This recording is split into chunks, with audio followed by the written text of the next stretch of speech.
ನಮಸ್ತೆ ಎಲ್ರಿಗೂ, ನಾನು ಶ್ವೇತಾ. ಬೆಳಗ್ಗೆ ಬ್ರೇಕ್ಫಾಸ್ಟ್ಗೆ ಬರೀ ಶಾವಿಗೆ ಉಪ್ಪಿಟ್ಟು ಮಾಡಿಕೊಟ್ರೆ ಲಂಚ್ ಬಾಕ್ಸ್ ವಾಪಸ್ ಬರೋದಂತೂ ಖಂಡಿತ. ಅದಕ್ಕೋಸ್ಕರ ಸ್ವಲ್ಪ ಡಿಫ್ರೆಂಟಾಗಿ ಟೇಸ್ಟಿಯಾಗಿ ಮಸಾಲ ಶಾವಿಗೆ ಬಾತ್ ಮಾಡೋದನ್ನ ನಾನು ವಿಡಿಯೋ ಶೇರ್ ಮಾಡ್ತೀನಿ. ನಿಮಗೂ ಇಷ್ಟ ಆಗುತ್ತೆ ಅಂತ ಭಾವಿಸಿದ್ದೀನಿ.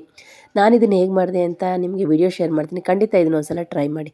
ಮೊದಲಿಗೆ ಒಂದು ಪ್ಯಾನ್ ಇಟ್ಕೊಂಡು ಪ್ಯಾನ್ ಸ್ವಲ್ಪ ಬಿಸಿ ಆಗ್ತಿದ್ದಂಗೆ ಎಣ್ಣೆ ಹಾಕ್ಕೊಂಡಿದ್ದೀನಿ. ಸಾಸಿವೆ, ಜೀರಿಗೆ, ಕರ್ಬೇವಿನ ಸೊಪ್ಪು ಹಾಕ್ಕೊಂಡಿದ್ದೀನಿ. ಒಂದು 2ರಿಂದ 3 ಹಸಿಮೆಣಸಿನ್ಕಾಯಿನ ಈ ಥರ ಸೀಳಿ ಹಾಕ್ಕೊಂಡಿದ್ದೀನಿ. ಸ್ವಲ್ಪ ಹಸಿಮೆಣಸಿನ್ಕಾಯಿ ಕಮ್ಮಿ ಹಾಕ್ಕೋಬೇಕು, ಲಂಚ್ ಬಾಕ್ಸ್ಗೆ ಅಲ್ವಾ, ಖಾರ ಜಾಸ್ತಿ ಆದರೆ ಮಕ್ಕಳು ತಿನ್ನೋದಿಲ್ಲ.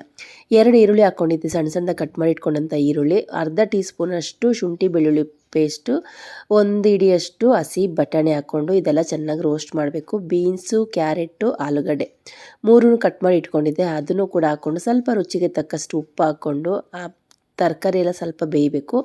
1/4 ಟೀ ಸ್ಪೂನಷ್ಟು ಅರಿಶಿನ ಪುಡಿ ಹಾಕ್ಕೊಂಡು ಚೆನ್ನಾಗಿ ಫ್ರೈ ಮಾಡಬೇಕಾಗುತ್ತೆ. ಒಂದೇ ಒಂದು ನಾಟಿ ಟೊಮೊಟೊ ಹಾಕ್ಕೊಂಡಿದ್ದೀನಿ. ಟೊಮೊಟೊ ಹಾಕ್ಕೊಂಡು ಸ್ವಲ್ಪ ಖಾರಕ್ಕೆ ಖಾರದ ಪುಡಿ ಹಾಕೋತಾ ಇದ್ದೀನಿ. ಖಾರ ನೋಡಿ ಹಾಕೋಬೇಕಾಗುತ್ತೆ. 1/4 ಟೀ ಸ್ಪೂನಷ್ಟು ಧನಿಯಾ ಪುಡಿ ಹಾಕ್ಕೊಂಡಿದ್ದೀನಿ. ಧನಿಯಾ ಪುಡಿ, ಖಾರದ ಪುಡಿ ಎಲ್ಲ ಹಾಕ್ಕೊಂಡು ಚೆನ್ನಾಗಿ ಫ್ರೈ ಮಾಡಬೇಕಾಗುತ್ತೆ. ಮಧ್ಯಾಹ್ನ ಲಂಚ್ ಬಾಕ್ಸ್ಗೂ ತುಂಬಾ ಚೆನ್ನಾಗಿರುತ್ತೆ. ಇಲ್ಲಿ ನಾನು 1 ಬಟ್ಲಾಗುವಷ್ಟು ರೋಸ್ಟೆಡ್ ಶಾವಿಗೆ ತೊಗೊಂಡಿದ್ದೀನಿ. ರೋಸ್ಟ್ ಮಾಡಿರೋದೆ, ರೆಡಿ ರೋಸ್ಟ್ ಸಿಗುತ್ತಲ್ಲ ಅದನ್ನೇ ತೊಗೊಂಡಿದ್ದೀನಿ. ಅದೇ ಬಟ್ಲಲ್ಲಿ 2 ಬಟ್ಲು ನೀರು ಹಾಕ್ತಾಯಿದ್ದೀನಿ. ಸ್ವಲ್ಪ ನೀರನ್ನ ಜಾಸ್ತಿ ಹಾಕಬೇಕು. ಯಾಕೆ ಅಂತಂದರೆ ಮಧ್ಯಾಹ್ನ ಲಂಚ್ ಬಾಕ್ಸಿಗೆ ತಿನ್ನೋದ್ರಿಂದ ಶಾವಿಗೆ ಡ್ರೈ ಆದರೆ ಅಷ್ಟು ಟೇಸ್ಟ್ ಬರೋದಿಲ್ಲ. ಅದಕ್ಕೋಸ್ಕರ ಸ್ವಲ್ಪ ನೀರನ್ನ ನಾನು ಮುಂದೆ ಹಾಕ್ತಾಯಿದ್ದೀನಿ. ಇಲ್ಲ ನಾವು ಬೆಳಗ್ಗೆ ಬ್ರೇಕ್ಫಾಸ್ಟ್ಗೆ ಅವಾಗಷ್ಟೇ ಮಾಡ್ಕೊತೀವಿ ಅಂದರೆ ನೀರನ್ನ ಸ್ವಲ್ಪ ಒಂದು ಅರ್ಧ ಗ್ಲಾಸಷ್ಟು ನೀರನ್ನ ಕಮ್ಮಿ ಹಾಕೋಬೇಕಾಗುತ್ತೆ. ಉಪ್ಪು ಖಾರ ಎಲ್ಲ ಕರೆಕ್ಟಾಗಿದೆಯಾ ಅಂತ ನೋಡಿಕೊಂಡು ನೀರು ಕುದಿಬೇಕಾದ್ರೆ ಶಾವಿಗೆ ನಾವು ಎತ್ತಿಟ್ಟಿದ್ನಲ್ಲ ಅದನ್ನು ಹಾಕ್ಕೊಂಡು ಡೈರೆಕ್ಟಾಗಿ ಮಿಕ್ಸ್ ಮಾಡ್ತಾಯಿದ್ದೀನಿ. ಇದಕ್ಕೆ ಲಾಸ್ಟ್ ಸ್ವಲ್ಪ ಕೊತ್ತಂಬರಿ ಸೊಪ್ಪು ಹಾಕ್ಕೊಂಡ್ರೆ ರುಚಿಯಾದ ಮಸಾಲ ಶಾವಿಗೆ ಬಾತು ರೆಡಿ ಆಗುತ್ತೆ. ಖಂಡಿತ ಇದನ್ನು ನೀವು ಒಂದ್ಸಲ ಟ್ರೈ ಮಾಡಲೇಬೇಕು.